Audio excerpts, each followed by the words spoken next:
প্রবাস জীবন আকর্ষণীয় হলেও পেছনে থাকে অন্য কিছু।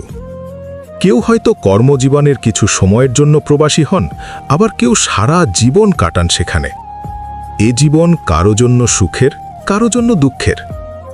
দেশ থেকে মানুষ বিদেশ যায় দেশের মানুষগুলোকে ভালো ও আনন্দে রাখার জন্য।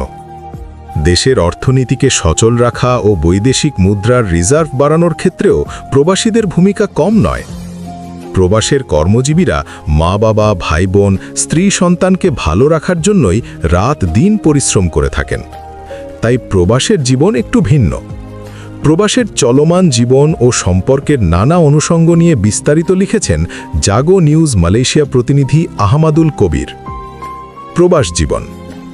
দেশ থেকে যারা বিদেশ যান আমরা তাদের প্রবাসী বলি, কেননা তারা আপন জায়গা ফেলে একটু ভালো থাকার জন্য পরবাসে চলে যান। কেন যান? আমাদের দেশে কর্মসংস্থানের অভাব বলে, বিদেশের মতো সুযোগ সুবিধা নেই বলে, বেতন কম বলে, ইত্যাদি কারণে।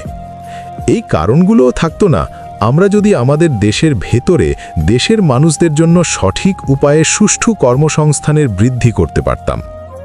এ নিয়ে আসলে একার পক্ষে কাজ করা সম্ভব নয়, কাজ করতে হবে সরকারকেও। দেশ থেকে প্রবাসে গিয়ে কি খুব ভালো থাকে কেউ? না, দেশ থেকে সব কিছু ছেড়ে, যেমন তার মা বাবা, ভাই বোন, স্ত্রী সন্তান, আত্মীয় স্বজনদের রেখে যখন প্রবাসে একা একটি মানুষ যায় বা কাজ করে, তখন তার মনটা কিন্তু পড়ে থাকে দেশের মাটিতেই। মনে পড়ে তার মা বাবার কথা, ভাই বোনের কথা, স্ত্রী সন্তানের কথা। তখন তার আর কাজ করতে ইচ্ছে হয় না, ইচ্ছে হয় সব কিছু ছেড়ে দিয়ে পুনরায় দেশে চলে আসতে। কিন্তু না, সময় এবং পরিস্থিতি তা করতে দেয় না।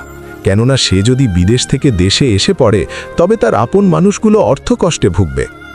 3 বেলার খাবার 1 বেলা খেতে হবে, কোনো বেলা আবার না খেয়েই থাকতে হবে।